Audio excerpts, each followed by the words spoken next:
Hello, Cat here.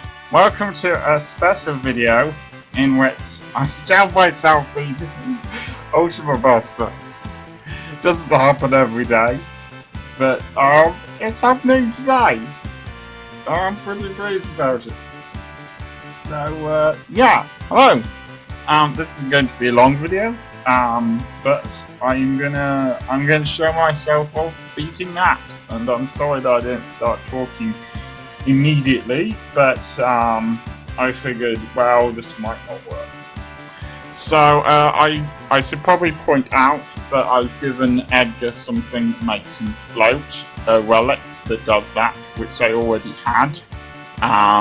It's called Angel Wings, and because of that, Earthquake didn't affect him, and my characters have changed slightly, because at the end of the last video we found out about Dragon's Den, sorry, and I've decided not to go there for a few reasons.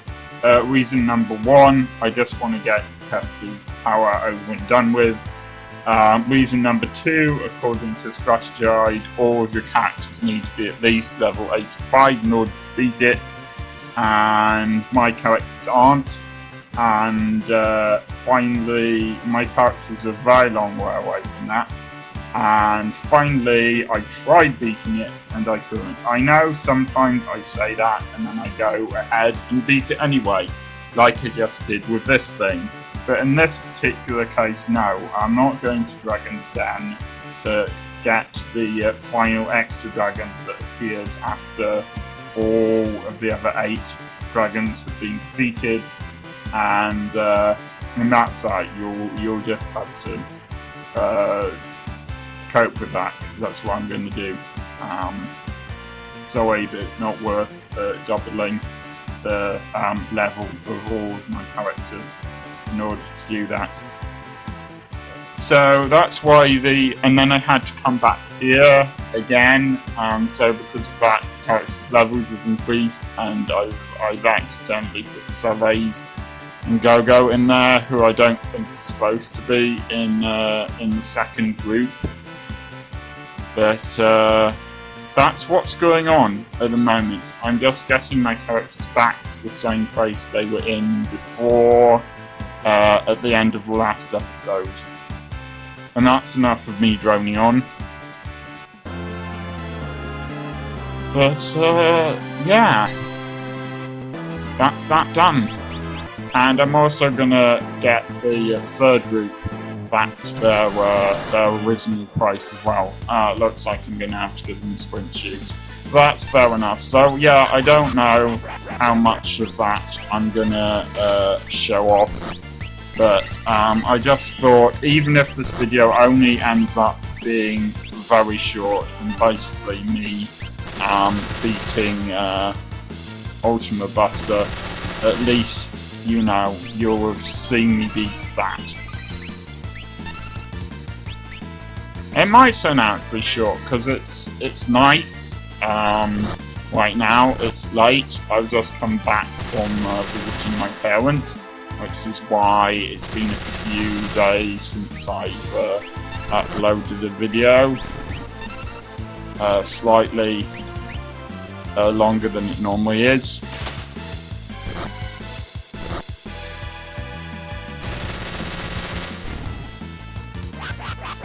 Alright, now he can still get rid of one of my characters with Eye for an Eye.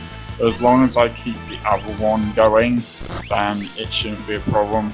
I used Chainsaw a lot in Dragon's Den, and I recommend using that a lot.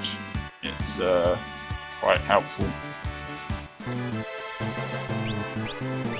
By the way, if my voice isn't very loud here, it's because, as I've said, I've kind of broken my audio equipment.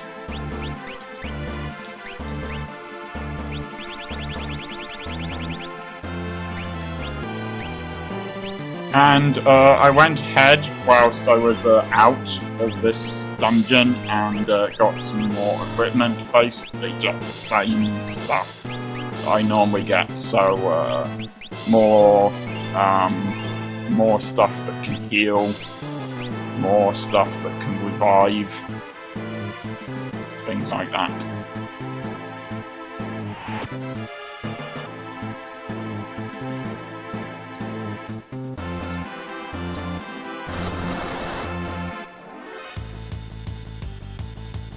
Ooh, this is a new creature. I am gonna see if I can. I'm gonna use leave on this thing. I wanna find out about it.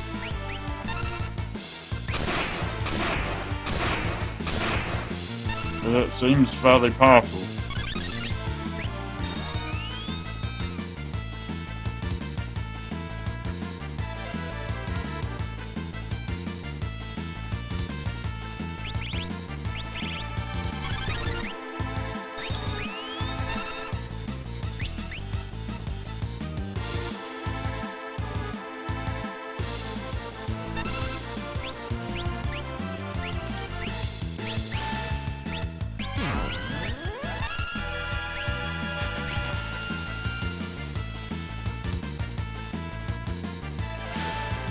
It's another creature that looks suspiciously similar to previous creatures we fought, but never mind.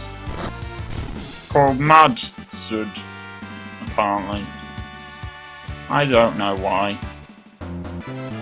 Something I've wondered about the equipment in this game is how they carry it all. I mean, they don't appear to be, they don't appear to have backpacks or anything.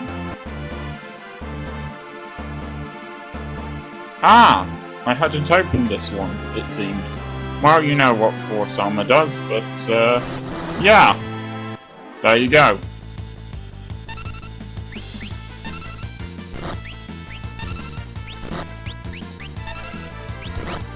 I mean, consider he's packing a chainsaw. You know, how is he carrying that without a backpack?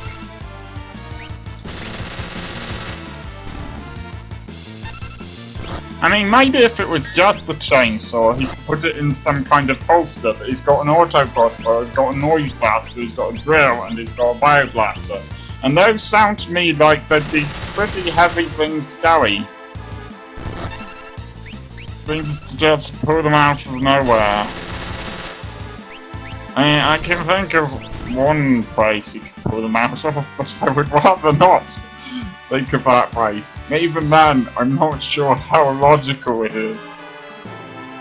So let's look at their levels, because their levels have increased. There you go. Mostly level 40, which is cool.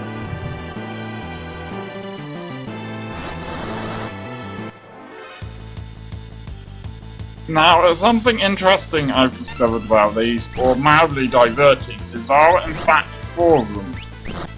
It looks like there's just one, but there are several next to it, or behind it, I guess, and sometimes before, I thought it was one as well, and in fact it hasn't been, so I've often shown this, this battle off, assuming that there was a different number to the number there actually was. I'm sorry, that wasn't that interesting, was it? I like the way that when Edgar uses a chainsaw, he doesn't have a helmet, but when Go-Go uses it, he has a sort of helmet mask thing.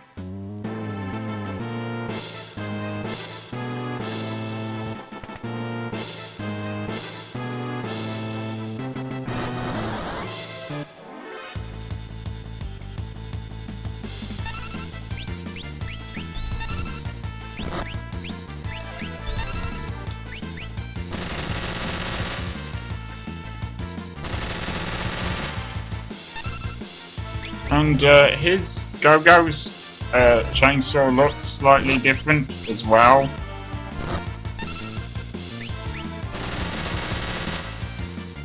So, yeah.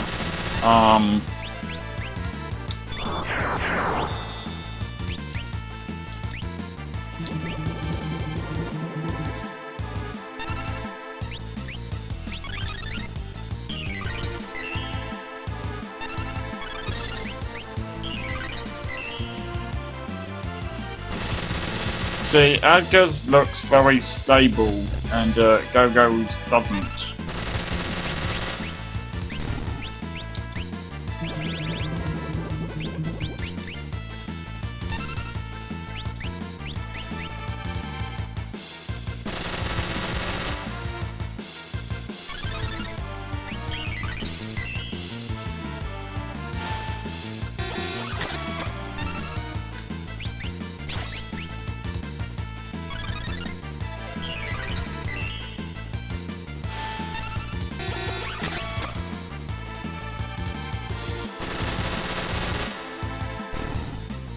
And now that looks less stable. And I think this is where I left things off yesterday. Not yesterday, when I made the last episode. Certainly I fought the dragon, and then I recorded more of myself going to Dragon's Den, but I didn't show it off. Everything beyond here is sort of new to you.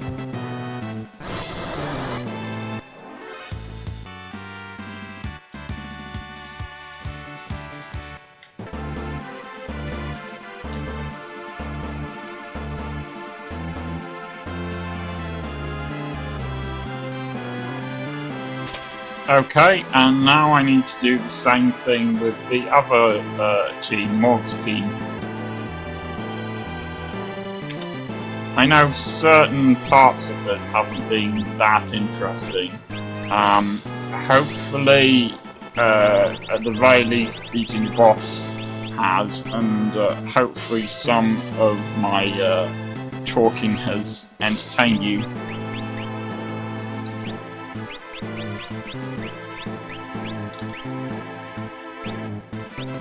But yeah, this should be fairly easy because Morg has the thing that stops random encounters. They're all above level 40. I reckon it'll be alright. And finally that has opened that door. So now we're ready for Sele's party to head through the door.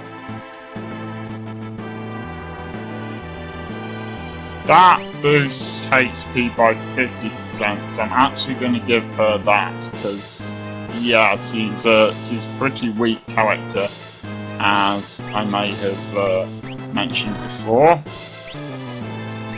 But they will have to wait until the next episode. I will see you next time.